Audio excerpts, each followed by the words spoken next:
Nagorno Karabakh के स्पित्नाकर्त में तेल के टैंकर में लगी आग में मरने वालों की संख्या 125 हो गई। वहां यह घटना तब हुई जब अर्मेनियाई मूल के हजारों लोग नागोर्नो कराबाख से पलायन कर रहे थे, लेकिन अचानक तेल के टैंकर में धमाका हो गया, जिसके बाद ऐसी आग लगी कि एक दो नहीं बल्कि 125 लोगों की जान चली गई।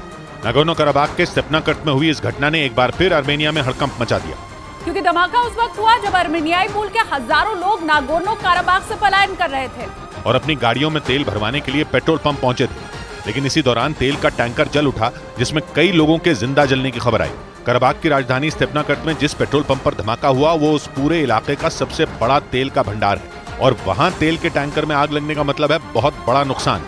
बड़ी बात यह कि धमाके वाली जगह से अर्मेनियाई मूल के हजारों लोग तेल भरवाकर अर्मेनिया में दाखिल होने वाले थे। अर्मेनिया की सरकार ने इसी बात को आधार बनाकर साजिश का शक जताया, और अमेरिकी विदेश मंत्री ने तो तेल के टैंकर में हुए धमाके के बारे में अजरबैजान की सरकार से बात तक कर डाली। अमेरिकी विदेश मंत्री एंटनी ब्लिंकन ने अजरबैजान से घायलों की मदद की अपील की और कराबाख में किसी भी तरह की सैन्य कार्रवाई को रोकने की मांग की, क्योंकि स्पित्नाकर्त में तेल टैंकर में हुए धमाके के बाद एक बार फिर शक की सुई अजरबैजान की ओर घूम गई, क्योंकि धमाके का वक्त और जगह दोनों ऐसे थे जिससे अर्मेनिया को नुकसान हुआ। क्योंकि इस धमाके में अर्मेनियाई मूल के 100 से ज्यादा लोगों की मौत हुई। यानी अर्मेनिया और अजरबैजान के झगड़े में अमेरिका खुल्ला कूद पड़ा, क्योंकि पिछले हफ्ते अजरबैजान ने नागोर्नो कराबाख में जो हमला किया उसके बाद रूस और अर्मेनिया की दोस्ती में दरार पड़ गई, जो तब और गहरी हो गई जब इस मामले में अमेरिका अर्मेनिया का साथ देने लगा। और इस बार तो उसने अर्मेनिया के पक्ष में अजरबैजान से सीधी बात की, लेकिन रूस ने अर्मेनिया को पश्चिमी देशों से दूर रहने की चेतावनी दे डाली और दो टूक बोल दिया कि अर्मेनिया को पश्चिमी देशों से दोस्ती महंगी पड़ेगी। इससे पहले अर्मेनिया के पीएम ने रूस पर निशाना साधा,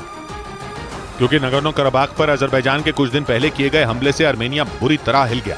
अर्मेनिया की सरकार ने दावा किया कि इस बार अजरबैजान ने वहां अर्मेनियाई मूल के लोगों का नरसंहार किया और 200 से ज्यादा लोगों की जान ले ली। हालांकि अजरबैजान ने इन आंकड़ों को सही नहीं माना, लेकिन अर्मेनिया अड़ा रहा। यही नहीं, अर्मेनिया के पीएम ने इसके लिए रूस को जिम्मेदार ठहरा दिया, जिसके बाद रूस ने अर्मेनिया को उसकी हद याद दिला दी और दो टूक बोल दिया कि पश्चिमी देशों से नजदीकी बढ़ाकर निकोल पाशिन्यान बहुत बड़ी गलती कर रहे हैं। अजरबैजान और अर्मेनिया का झगड़ा सुलझाने के लिए नागोर्नो कराबाख इलाके में रूस ने करीब 2000 शांति दूत तैनात किए, और रूस का कहना है कि निकोल पाशिन्यान अपनी कमियों को छिपाने के लिए रूस के शांति दूतों को बलि का बकरा बना रहे हैं। इस बीच रूस और अजरबैजान से तनातनी के बीच नागोर्नो कराबाख से अर्मेनियाई लोगों का पलायन तेज हो गया, क्योंकि एक दिन पहले पलायन करने वाले लोगों का जो आंकड़ा करीब 5000 था वो बढ़कर 28000 हो गया, जिसकी जानकारी अर्मेनिया की सरकार ने दी।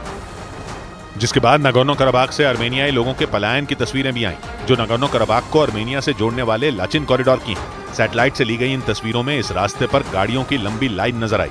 लाचिन कॉरिडोर नागोर्नो कराबाख को अर्मेनिया से जोड़ने वाला इकलौता रास्ता है, और इसीलिए वहां अर्मेनियाई मूल के लोगों की गाड़ियों की लंबी लाइन लग गई। इस बीच अर्मेनिया की सरकार ने जानकारी दी कि नागोर्नो कराबाख से 28000 लोगों का पलायन हो चुका है, जो उस पूरे इलाके की करीब 23% आबादी है। यानी अजरबैजान के नागोर्नो कराबाख में किए गए हमले ने इस बार अर्मेनियाई मूल के लोगों को बुरी तरह डरा दिया। हद तो तब हो गई जब तेल टैंकर में लगी आग में 100 से ज्यादा लोग झुलस गए।